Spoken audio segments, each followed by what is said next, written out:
Alright guys, it's Luke here again. I don't have my tripod right now, it's somewhere. But I don't do a lot of movie reviews. The last one I did was like Crisis on Infinite Earths for the CW in my flash suit in season 4, but that obviously didn't get uploaded because I was lazy. But I don't use movie reviews often unless I think really like the movie and wanted to review it to see because I like the movie and everything. Except for the last Star Wars movie, which I was gonna review, but I just didn't because I didn't like it.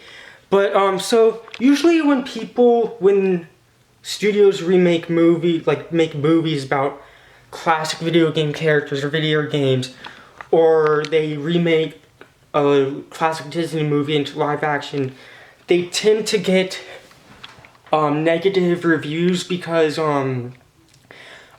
because a lot of the classic Disney movies are nostalgic, so people love those movies and don't want them to change. Like with Lion King, people didn't like it because there's something about they couldn't see the emotions on the animal's face, or it's like all just like kind of not vibrant like the original thing. And well, I don't think the Lion King was a terrible movie or anything, or Aladdin, I quite enjoy that movie. I have it upstairs, but people just tend to hate on movies like that when they remake stuff. But so everyone remembers like when their first trailer for this movie, it just got major backlash over the design of Sonic, and the director heard about the backlash obviously, and decided to take that. I have to give him props because he took that criticism and actually listened to the fans and spent the extra money to redesign the character to please fans. That almost never happens with movie studios or anyone because their focus is getting money. I think that shows how much passion was put into this movie. And a lot of people were kind of expecting not to like this movie, and in YouTube comment sections or just hear like people just talking to me, people wanted to give this movie a shot just because the fact that they listened to the fans. So that some people went to see it for that, and some people are hardcore Sonic fans and wanted to see the movie. And is it a perfect movie? I don't think so. But I see this movie as a movie you can go to if you want to have a good time and have fun watching. I think it's a very fun movie to watch. I watched it with a couple of my friends who were over, and it was fun. And I do really like the movie, and I wasn't expecting it to be a road trip movie. I think those movies are kind of fun. Like, makes you think of Dumb and Dumber, the movie Dumb and Dumber, where it's a road trip.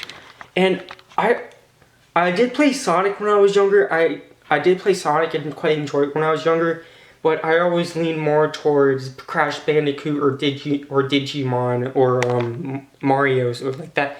Or it was like that one Yoshi game, like the Mario game that was Yoshi. I like that one. I don't remember what it's called. But yeah, it's a fun movie, and I honestly thought it was better than I expected it to be. It's a good family movie, and I do like James Marsden, and I don't remember hearing of I think it was Longclaw or whatever, the owlette. I don't remember hearing about that, but I think it was cool because like they showed him as a baby and he was scared, and she basically says if people find out about you or see you, they could hurt you, or they could like do bad things to you or something, or if people saw you, they would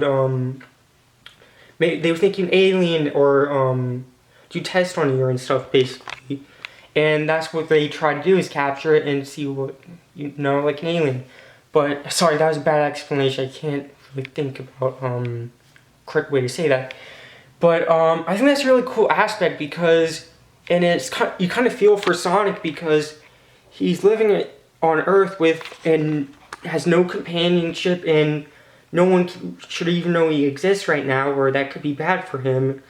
and you really feel for him because he's very lonely, as anyone should be. With if you don't have companionship, you get lonely and you can become very sad and depressed.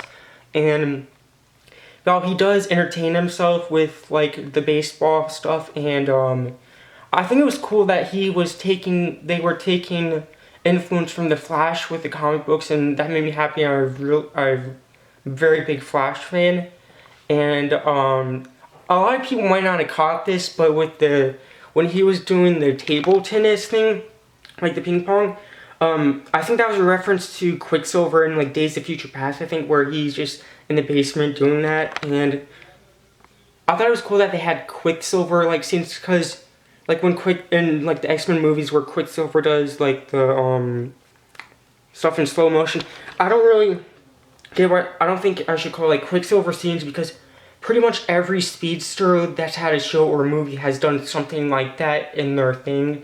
Like in the CW, the Flash does stuff similar to that, but obviously can't do like as to the scale as like Quicksilver, because it's a TV show and doesn't have a big budget like that. But yeah, I think that's really cool, and everyone probably was expecting scenes like that to happen, but I thought it was really cool because like when they because you feel for Sonic, because he reminds me of a kid where he has a bucket list that he wants to do before he has to leave, and one really kind of sweet part I thought about the movie was when James Marsden's character helps him do that bucket list, and I think it was kind of heartwarming when they did it and it says find a real friend. I thought that was very heartwarming, and so did James Marsden's character. And I just really enjoyed the movie. And the one thing that, so basically throughout the movie, he's trying to get to the top of this building in San Francisco, because when he met James Marsden's character, he was shot with like the tranquilizer, and then like he dropped the bag into there. And I thought it was cool. Wasn't the guy's name like Crazy Carl or something, where he like, tried to capture it and stuff? No one thought it was real, and like his wife's like sister was kind of contradicted what was trying to contradict what I forget her name, James Martin, like Tom's wife or whatever, and it just shows his basement. And so I thought it was funny when they tied her up and stuff, kind of, but she's I think she was like worked with animals, like a veterinarian or something. But basically, Sonic was their friend without even knowing that Sonic was there. But yeah, and the one thing that was weird, because like when Sonic started arguing to him about moving to like to be a local police station or something, then he was getting mad about that.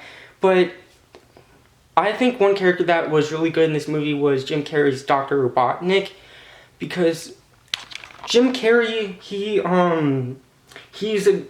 if he's in like a serious role, he's kind of hard to take seriously, because how like the actor is, how like in every movie he acts pretty much exactly the same, like just him goofing off, and that was no different in here, but he was funny. And I'll get into what made me happy about that character later, but he just had like a funny aspect to the movie to make it more funny. And there's parts where Sonic was they think he's dead and stuff, like twice, and then he's not. So I think it's like Tom is like a kind of, I don't want to say father figure, but like takes care of him and likes him, and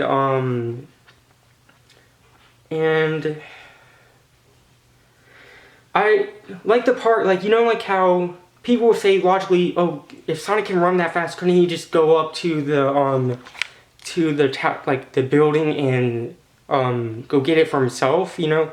But they make that clear that he can't do that because he doesn't know how to get there. He needs them to guide him to get there. And when he does get there, they show a really good action scene with him and Dr. Robotnik, and then where he has to drop Tom and I don't remember the girl's name, but them down to, because he was planning to send them through the mushroom world or something. And I thought that was a really cool action scene, though one part kind of was disorienting for me, but the rest overall was a good scene. And the whole movie I was expecting to say, oh my god, I'm going into the movie, I was like, I'm gonna kind of be disappointed if they don't show or mention Amy or Tails in the movie, because those are a big part of Sonic's character. And at the end credits, it does show Tails trying to figure out where Sonic is, but it's more logical for them to have Tails in there rather than Amy, because Tails is Sonic's best friend, and Amy is Sonic's later love interest, I believe. And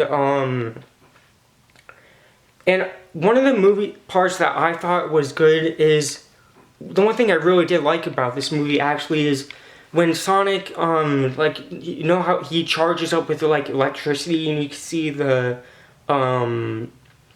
could see his quills light up with electricity too. I thought it was really cool where he's like has lightning around him and everything.